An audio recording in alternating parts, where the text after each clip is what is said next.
നിങ്ങളുടെ ഇഷ്ട പരമ്പരകൾ എക്സ്ക്ലൂസീവായി സൺ നെക്സ്റ്റ് ആപ്പിലൂടെ തികച്ചും ഫ്രീ ആയി ഇപ്പോഴേ ആപ്പ് ഡൗൺലോഡ് ചെയ്യൂ.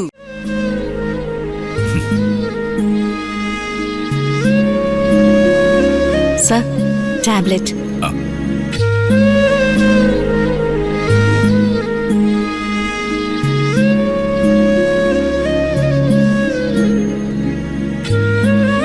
വേണമെങ്കിൽ 2 ദിവസം കഴിഞ്ഞ് വീട്ടിലേക്ക് പോവാം. ഏയ്, തൽക്കാലം വേണ്ട. ഇവിടെയാ നല്ലത്. ഇവിടെയാണെങ്കിൽ എപ്പോഴും നീ കൂടെ ഉണ്ടാവുമല്ലോ. ഞാനും ഉണ്ടാവല്ലോ. ഞാൻ നയിക്കാം മുത്തശ്ശനെ. അത് കൊള്ളാം, നോക്കാൻ പറ്റിയ ആള് തന്നെ. മോള് വല്ലതും കഴിച്ചോ? ഇല്ല അച്ഛാ, മോക്ക് നല്ലപോലെ വിശക്കുന്നുണ്ട്. എന്നാലേ ഞാൻ പോയിട്ട് ഫുഡ് വാങ്ങിക്കൊണ്ടോന്നല്ലോ. അതൊക്കെ ലേറ്റ് ആവും. ഒരു കാര്യം ചെയ്യും, താൻ മോളെ ക്യാൻറ്റീനിൽ കൊണ്ടുവന്ന് എന്തെങ്കിലും ഫുഡ് വാങ്ങിച്ചു കൊടുക്ക. ചെല്ലു മോളെ, സ്വാമി ഞങ്ങൾ ഫുഡ് വാങ്ങിച്ചു തരും. അപ്പൊ നിങ്ങൾക്ക് 2 പേർക്കുള്ള ഫുഡ് പാർസൽ വാങ്ങട്ടെ? ഞാൻ പിന്നെ കഴിച്ചോളാം. സാറിനുള്ള ഫുഡ് വാങ്ങിയാ മതി. ശരി. ഞാൻ പോയിട്ട് വരട്ടെ മുത്തശ്ശ, ഇത് വെച്ചോ. ശരി ശരി.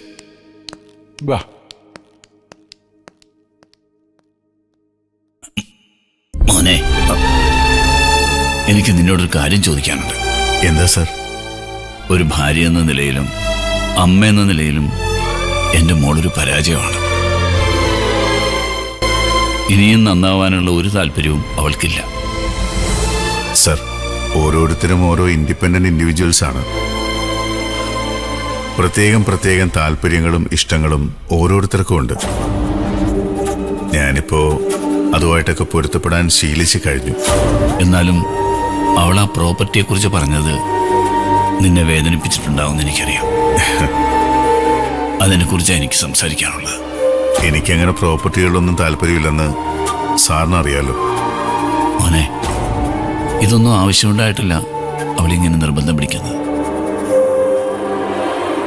നിന്നെ തോൽപ്പിക്കാൻ വേണ്ടിയാ. അവളൊരു പാവമാണ് സർ. സ്വന്തം പിടിവാശിയിലും മണ്ടത്തരങ്ങളിലും മാത്രം വിശ്വസിക്കുന്ന ഒരു പാവം. ഒരു ദിവസം അവൾക്കെല്ലാം മനസ്സിലാവും. മോൻ അവളെ വെറുക്കരുത്. നമുക്ക് ചെയ്യാൻ വേറെ എന്തൊക്കെ കാര്യമുണ്ട് സർ. ഞാനിപ്പോ ആ പയ്യനെ രക്ഷിക്കാനുള്ള ശ്രമത്തിലാണ്. ഞാൻ പറഞ്ഞില്ലേ, ആ ആക്സിഡന്റ് പറ്റിയ എന്തെങ്കിലും ഇംപ്രൂവ്മെന്റ് ഉണ്ടോ? ഒരു ചെറിയ പ്രതീക്ഷയുണ്ട്. എന്താവോന്നറിയില്ല. എങ്കിലും ഞാൻ പരമാവധി ശ്രമിക്കും.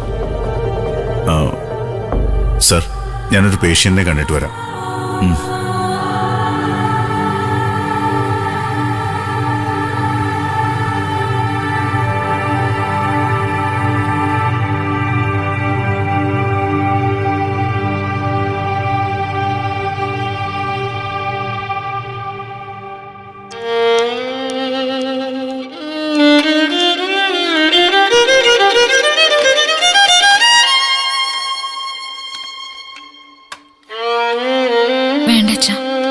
എനിക്ക് വിശപ്പില്ല. എന്ന് പറഞ്ഞാൽ എങ്ങനെയാ മോളെ? ജീവൻ കിടക്കണ്ടേ? മോൾ എന്തെങ്കിലും കഴിക്കേ? കഴിക്കാനല്ലെങ്കിൽ പിന്നെ ഞാൻ എന്തിനാ ഇതൊക്കെ കൊണ്ടുവന്നേ? ഏട്ടൻ അസുഖം മാറി തിരിച്ചു വരും. അതുവരെ ഏട്ടത്തി പട്ടിണി ഇരിക്കാനാ? വാശി പിടിക്കാതെ ഇത്തിരി ചോറ് കഴിക്കേ. സുധേട്ടന് ബോധം തെളിഞ്ഞെന്ന് കേൾക്കാതെ എനിക്കൊരു വറ്റിറങ്ങത്തില്ല. മോളെ, അച്ഛൻ പറയുന്ന കേക്ക്. എന്നെ നിർബന്ധിക്കല്ലേ അച്ഛാ.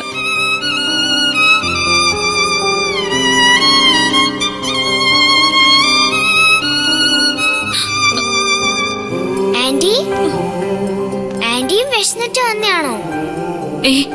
ആന്റി വെറുതെ വന്നത്. മോള് ഇതുവരെ ഒന്നും കഴിച്ചില്ല?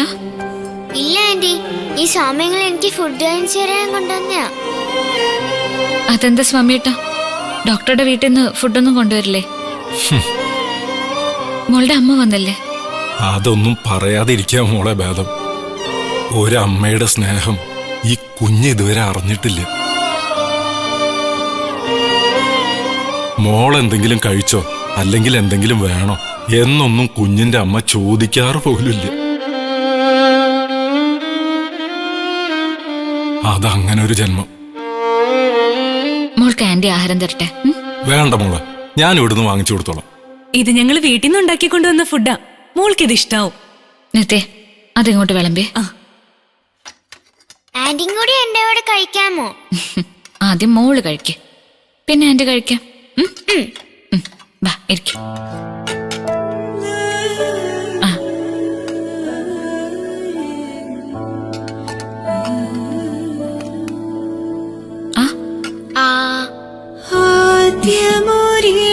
ഇഷ്ടായോ? കുഞ്ഞു നീറുകിൽ പതിഞ്ഞു ഞാൻ മഞ്ഞുരാവിൽ വിരിയായി നിന്റെ മെയ് പൊതിഞ്ഞതു ഞാൻ ഇന്നോളം കാവലിരുന്നു ഞാൻ നിഴലായി നിഞ്ചാരേ. മതി ആന്റി. അയ്യോ പോരെ പോരെ പോരെ പോരെ, ഒരു ഉരുള കൂടി കഴിക്കണം ആന്റിക്ക് വേണ്ടി. ആ ശ്വാസങ്ങൾ നിന്നമ്മ നീ തേടും അമ്മ.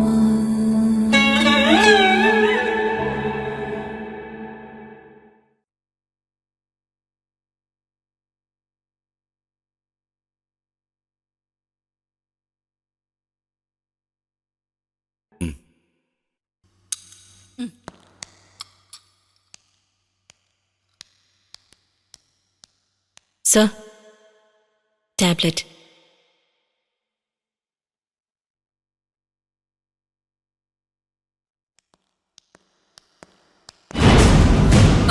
മെഡിസിൻ കൊടുത്തു കഴിഞ്ഞു? കഴിഞ്ഞു മാഡം. ആ, നീ ഒന്ന് പുറത്തേക്ക് പോയി. മാഡം.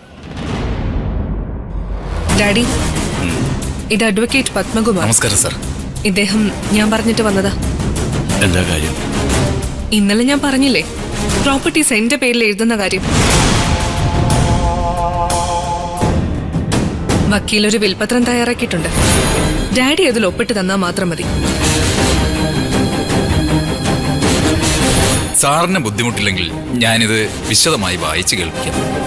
വേണമെന്നില്ല. എന്നാലും ഒന്ന് വായിച്ചു കേൾക്കുന്നത് നല്ലതല്ലേ ഏട്ടാ? കാഞ്ചനെ, തമാശ കേൾക്കുന്നത് എനിക്കിഷ്ടമാണ്.